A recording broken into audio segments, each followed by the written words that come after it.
Bonjour à toutes et à tous et bienvenue dans la Wrestling Room.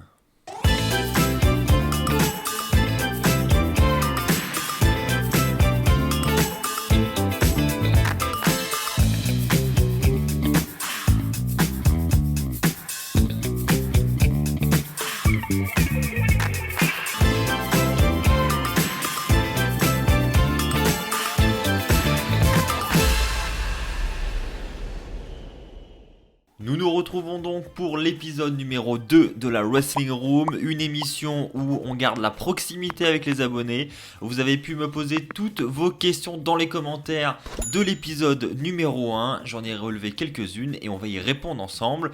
C'est parti, on commence avec la première question.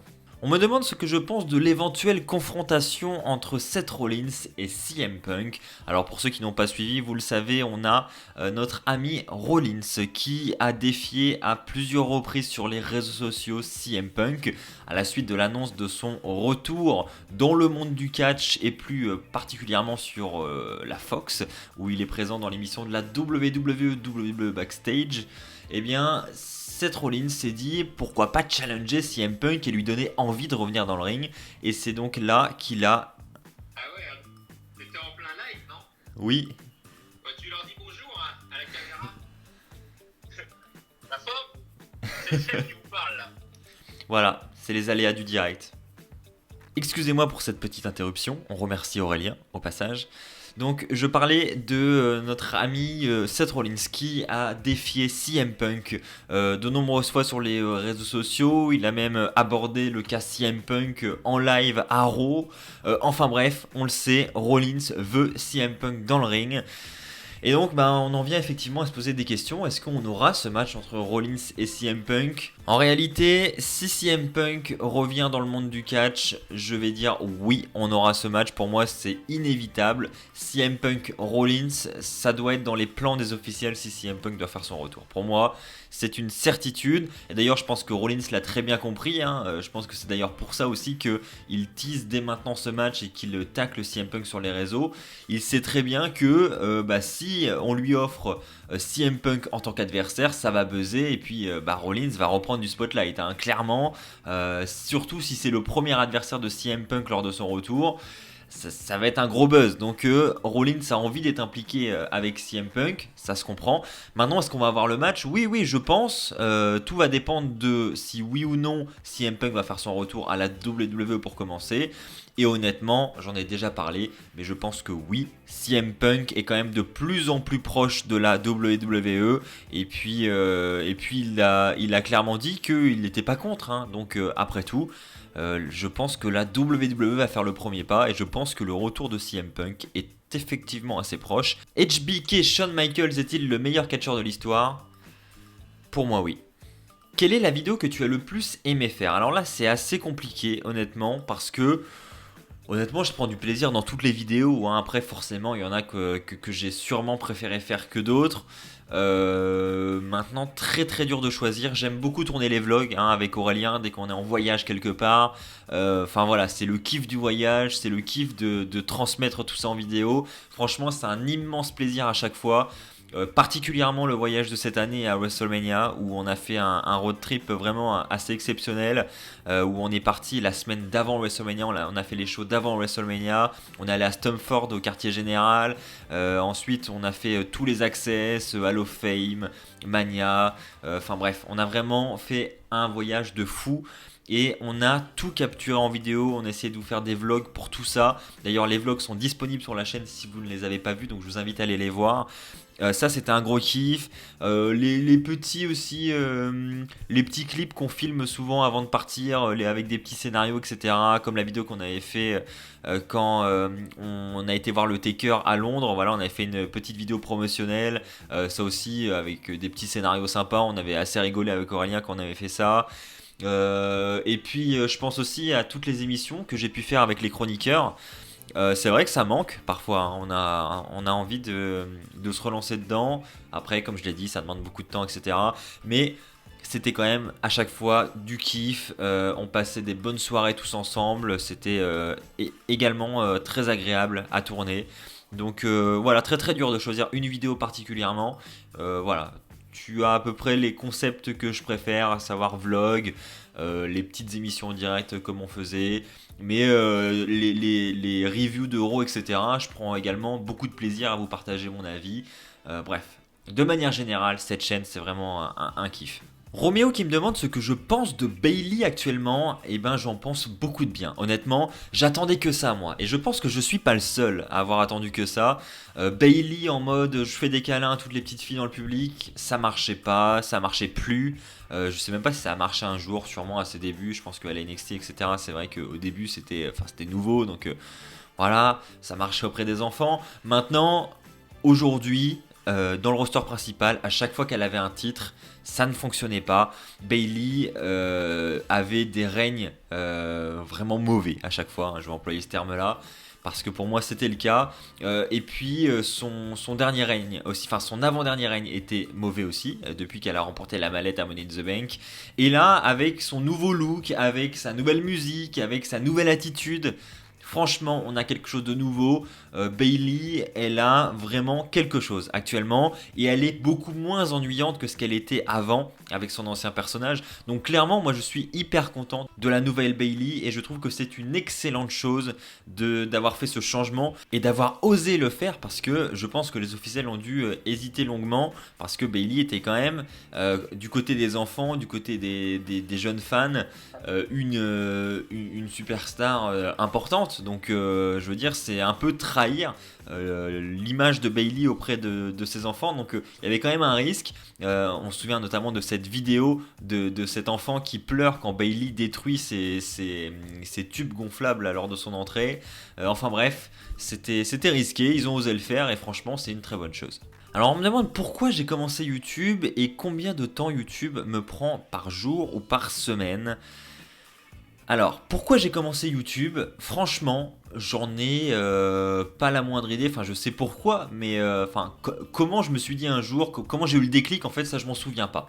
Je m'en souviens pas. J'ai commencé cette chaîne, pour ceux qui s'en rappellent, pour les plus vieux d'entre vous, par faire du gaming sur la chaîne. Donc, je faisais que du jeu vidéo. Voilà, c'était au départ que ça. J'avais acheté un petit boîtier d'acquisition, franchement très mauvais en plus à l'époque, pour capturer du gameplay sur WWE 2K14, donc c'est assez vieux. Et puis ça a commencé là, et puis ensuite j'avais déjà mes potes sur internet avec qui je parlais beaucoup de catch, où on s'entendait bien, où on faisait des soirées quasiment tous les soirs pour regarder du catch ensemble, etc. Il y avait vraiment une bonne ambiance, et on s'est dit pourquoi ne pas commencer à faire des émissions en direct où on partage nos avis, etc. Et donc effectivement on a commencé à construire comme ça une petite équipe de chroniqueurs entre guillemets, et on a commencé à faire des émissions en direct. La première émission que j'ai fait en direct était El Innocel 2012, je m'en souviens très très bien, on devait être 10 sur le live. Et encore, 10, je pense que je suis gentil, enfin je me souviens plus trop, mais autant vous dire que bah, évidemment au début quand on n'a pas de public, etc., c'est compliqué. Donc ça a été compliqué au début, mais au fur et à mesure, on prenait de plus en plus de plaisir, et puis les gens ont commencé à nous connaître, ont commencé à nous écouter, et puis on a commencé à fidéliser des gens, et tout est parti de là, avec l'envie vraiment de partager notre passion et de créer des choses qui n'existaient pas à l'époque sur YouTube. Donc tout est parti de là. Après, combien de temps ça me prend par semaine? En vrai, je dirais énormément de temps. Alors peut-être qu'il y a, enfin je sais qu'il y a d'autres youtubeurs, c'est même sûr, qui passe encore beaucoup plus de temps que moi. Après, comme je l'ai dit lors du dernier épisode, moi c'est vraiment une question de temps, c'est que j'ai un autre travail à côté, donc niveau temps je suis limité, donc j'essaie de faire au mieux. Il faut savoir que je me lève lorsqu'il y a Raw, vu que je travaille le jour où sort Raw, je me lève à peu près à 4h du matin pour regarder le show et pour ensuite avoir le temps de tourner ma vidéo, de la monter et de la sortir avant de partir au boulot pour que vous l'ayez le plus tôt possible. Donc vraiment j'ai organisé mon planning de sorte à ce que vous ayez toutes les vidéos le plus rapidement possible, quitte à sacrifier un petit peu mon sommeil, mais ça va, je tiens bon, donc je dirais que par semaine, en vrai ouais, j'y passe bien 3-4 heures par jour. Donc 3-4 heures par jour, vous multipliez, j'ai quasiment une vidéo par jour. Donc ouais, c'est plus de 20 heures par semaine que je passe sur YouTube. Donc c'est quand même beaucoup quand c'est pas une activité principale. Alors on me demande mon avis sur les possibles retours de Edge ou de Ronda Rousey à la WWE et on me demande si j'aurais justement des pronostics sur ces possibles retours. Honnêtement, c'est vrai qu'on a eu des rumeurs dernièrement. Alors, Ronda Rousey, honnêtement, j'y crois à fond. J'y crois à fond. Alors, je sais qu'il y avait des rumeurs comme quoi elle voulait fonder une famille, etc. Mais j'ai l'impression que ça lui manque. J'ai l'impression qu'ils sont en train de construire quelque chose avec elle. J'en ai déjà parlé durant ma review des Survivor Series. D'ailleurs, la review s'appelle Où est Ronda Rousey parce que la fin du pay-per-view fait clairement penser à Ronda Rousey. Ça, c'est clair. Donc pour moi, elle va revenir. Elle va revenir, je ne sais pas quand, mais je pense qu'à l'approche de WrestleMania 36, aux alentours du Rumble, voire peut-être même TLC, peut-être qu'elle va coûter le match à Becky ou un truc comme ça à TLC, si Becky a un match d'ailleurs. Enfin bref, je pense que Becky va être liée à Ronda très très prochainement. C'est un pronostic, après peut-être que ça ne se fera pas et peut-être que je suis complètement à côté de la plaque, hein, c'est totalement possible. Et pour ce qui est de Edge, honnêtement, j'aimerais beaucoup le revoir. Je pense qu'il aimerait aussi beaucoup revenir. Je pense pas qu'il reviendra à temps plein. Je pense pas qu'il reviendra pour continuer sa carrière qu'il a arrêté il y a de ça quelques années maintenant. C'était en 2011. Je pense que c'est pas impossible qu'il ait, à l'image d'un Shawn Michaels, à l'image d'une Trish Stratus, qu'il ait un match par-ci, par-là, où il va sortir de sa retraite pour ce match-là. Ça, c'est pas impossible. Mais honnêtement, je le vois pas revenir à temps complet. Voilà, mine de rien, Edge commence à ne plus être tout jeune non plus. Hein. Il commence à prendre de l'âge aussi. Donc je pense qu'un match par-ci par-là, oui, mais un retour à temps complet, non. Mon match préféré depuis que je regarde la WWE, je vais dire tout simplement l'Undertaker contre Shawn Michaels à WrestleMania 25. J'ai regardé ce match en direct, j'étais encore gamin. J'étais fou devant le match, j'étais allongé durant tout le pay-per-view et pour la fin de ce match, j'étais debout dans ma chambre tellement j'étais super excité, tellement j'ai kiffé ce match. Donc clairement, c'est vraiment le meilleur que je retiens depuis que je regarde le catch. On me demande si quand j'ai connu Aurélien, on avait déjà la même passion. Eh bien oui, alors pour ceux qui ne connaissent pas l'anecdote, hein, j'ai rencontré Aurélien justement à l'approche de WrestleMania 34 où en fait on est parti avec la même agence de voyage pour ce WrestleMania et en fait on se connaissait pas avant ce voyage. On a su en fait au travers des réseaux sociaux que on partait tous les deux avec la même agence. Donc vu qu'on savait qu'on partait avec la même agence, on s'est contacté, on a commencé à parler ensemble. Et puis ensuite j'ai proposé à Aurélien d'aller manger quelque part, de se voir avant de partir à WrestleMania 34. Et donc on s'est vu, on s'est fait un resto ensemble, on a parlé énormément de catch, vous en doutez, parce que je savais qu'il était passionné, et puis vu que je savais qu'il allait à WrestleMania, et puis lui aussi il connaissait ma chaîne YouTube, donc il me connaissait assez bien. Et donc voilà, on a parlé énormément, on a vraiment sympathisé ce jour-là. Et puis du coup on était super contents à l'idée de partir ensemble à WrestleMania 34. Et j'ai envie de dire, c'est à partir de là que toute notre aventure a commencé. Et après ça, on n'a pas arrêté de se voir quasiment toutes les semaines, de faire tous nos voyages ensemble, d'aller à tous les shows ensemble. Et voilà, c'est clairement une amitié qui est géniale parce que je ne sais pas si vous avez l'occasion de partager votre passion avec des gens de votre entourage, mais c'est quand même génial de pouvoir faire ça plutôt que de partir tous les ans tout seul à WrestleMania. Enfin voilà, je trouve ça vraiment génial d'avoir un pote comme lui et vraiment je suis super content de l'avoir rencontré et du coup merci à l'agence de voyage qui nous a mis en relation parce que sans ça peut-être qu'on se serait jamais rencontrés. Allez, passons maintenant à The Question. Qui, d'après moi, va remporter le Royal Rumble féminin et le Royal Rumble masculin en 2020 ? Bon, autant vous dire que c'est pas une question très très simple. Alors, honnêtement, j'ai un nom en tête. C'est peut-être un grand rêve, un trop grand rêve. Peut-être que je suis trop optimiste. Mais je vais dire CM Punk. Je pense que la WWE va vraiment mettre le chèque sur la table pour CM Punk. Et enfin voilà, ils savent très bien que les fans n'attendent que ça.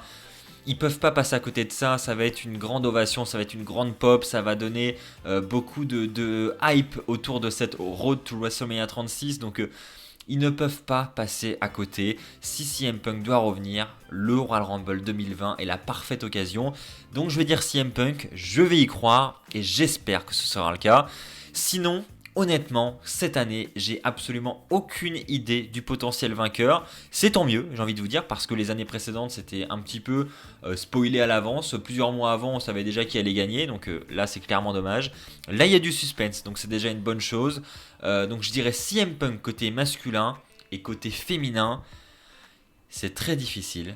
Je vais dire Ronda Rousey. Voilà, on en parlait tout à l'heure. Après tout, on a Becky Lynch qui est la championne féminine d'Euro. Elle le sera très certainement encore à WrestleMania 36. Donc, j'ai envie de vous dire, pourquoi pas un retour surprise également de Ronda Rousey au Rumble 2020. Elle remporte ce match et puis on a Ronda Becky, le match que tout le monde voulait en 1 contre 1 à WrestleMania 36. Ça serait juste parfait. Je pense que Ronda serait super bien accueillie. Je pense qu'elle prendrait également une ovation. Donc ça serait vraiment pour moi les deux meilleurs vainqueurs possibles pour ce Rumble 2020. Maintenant, je pense honnêtement que c'est un petit peu trop optimiste et un petit peu trop rêveur. Je crois pas trop à ce que je dis, honnêtement. Mais allez, ça fait du bien de rêver un peu. Voilà, c'est ainsi que va s'achever cette vidéo, j'espère qu'elle vous aura plu. On se retrouve donc très bientôt pour l'épisode 3 de la Wrestling Room. Je vous invite donc dès maintenant à poser toutes vos questions dans l'espace commentaire juste en dessous. Vous commencez à comprendre le fonctionnement. On se retrouve donc dès demain pour la review de SmackDown. D'ici là, portez-vous bien et puis comme d'habitude, n'oubliez pas, soyez toujours très fiers d'être fan de catch. Allez, bye tout le monde!